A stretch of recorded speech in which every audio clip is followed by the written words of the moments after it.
Antsoavo, manao antsoavo any foko valambe folo ny tenako manerana ny Madagasikara. Manao antsoavo ny province enina manerana ny nosy. Manao antsoavo ny gasy rehetra na eto an-toerana na ny ampitan-dranomasina. Manao antsoavo amin'ny teraharaha pirenena izay hanavotantsika ny Madagasikara izao.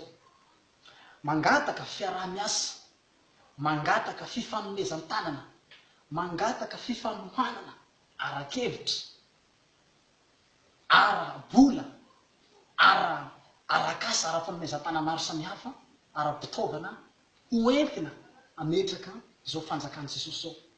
Aza velanareo hiady rery ihany zahay fa mba hampio re tompoko, satria tsy tombotsoanay rery ty zavatra ty fa tombotsoa-pirenena, tombotsoan'ny vahoaka malagasy rehetra, tombotsoan'ny taranaka faramandimby, tombotsoa-pirenena ny tsinjovina eto fa tsy tombotsoaka samy rery.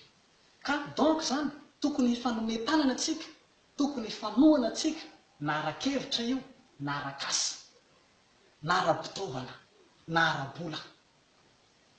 Dia hoy izy ianao hoe volan'i Jesosy anie be da be apôstôly Tatandraza, tsy tokony hangataka vola na hangataka fitaovana ianao fa mangalama Jesosy.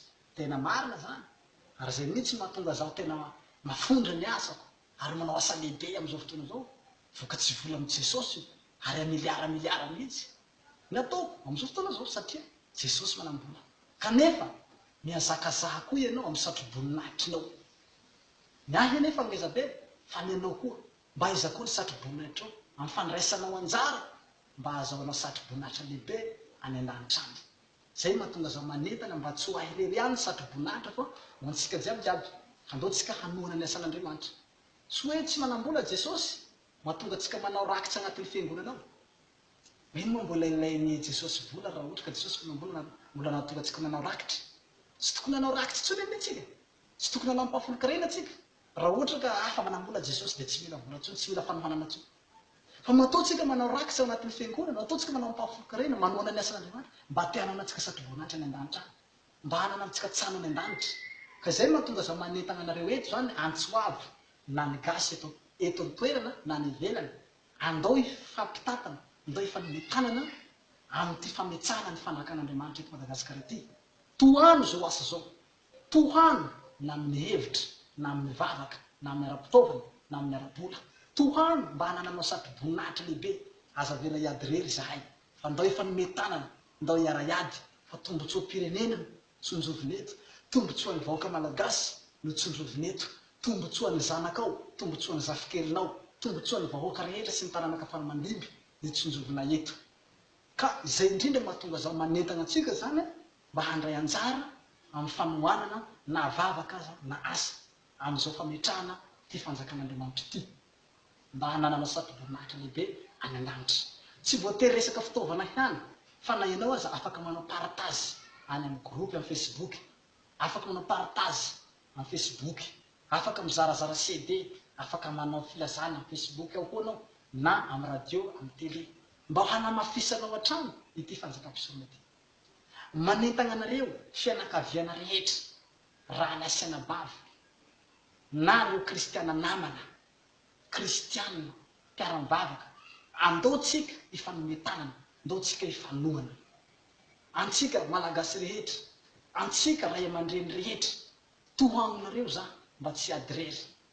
Mangataka anareo an-tanandroa mba hanohanay anareo, mba hitsangana anareo hanohana zao asa lehibe zao amin'ny resaka vavaka sy partage sy ny sisa mba hahafahantsika zany hanaparitaka n'ity zavatra ty amin'ny farany zay aingany ary mba hampatanjaka zao fanjakan'Andriamanitra zao malakilaky.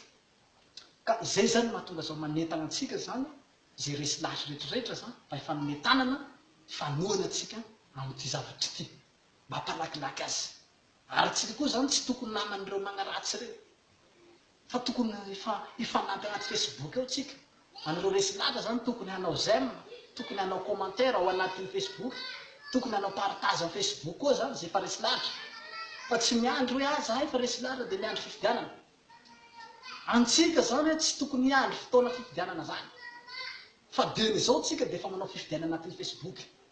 de tokony fa manao partage zany ny ataotsika de fa manohana zany mandray fitenenana koa zany nareo manaiky hoe miresaka agnatin'ny Facebook ao koa tsy voatery zahay foana ane miresaka agnatin'ny Facebook fa nanareo resy lahatra koa tokony hiresaka agnatin'ny Facebook koa nareo mba hoen'ny vahoaka zany hoe ay fa maro zany zareo resy lahatra reto aby zany olo resy lahatra de mba fa henohen'ny olo aby zany feotsika ka anareo resy lahatra rehetrarehetra zany de mba miangavy anareo ao zany mba samby andray fitenenana atsika agnatin'ny Facebook mba samby hiresaka zany mba ho hitan'olo hoe ay fa maro koa le olo resy lahatra fa bedabeka le resy lahatra ka zay zany ny antsoavo ataoko am'izao fotoana zao a de mino fa miperinandro ty zany ho bedabe le olo anao commentaire hanohana anatin'ny Facebook ato ary bedabe koa ny olo hijerovakondelo hiresaka anatin'ty Facebook ato mba hampitombo ny finoana sasany zay mbola malemy finoana satria sasany koa ne mbola tsy mino heveriny fa izao raiky foana zany mizingizina amty raha ty fa rehefa mahita anareo maro be resy lahatra io zany zareo de manomboka mino zany zareo am'izay fotoana zay zany nanaovako antsoavy eto fa de makasitraka anao nanaraka an'izay fandaharan'izay misaotra tompoko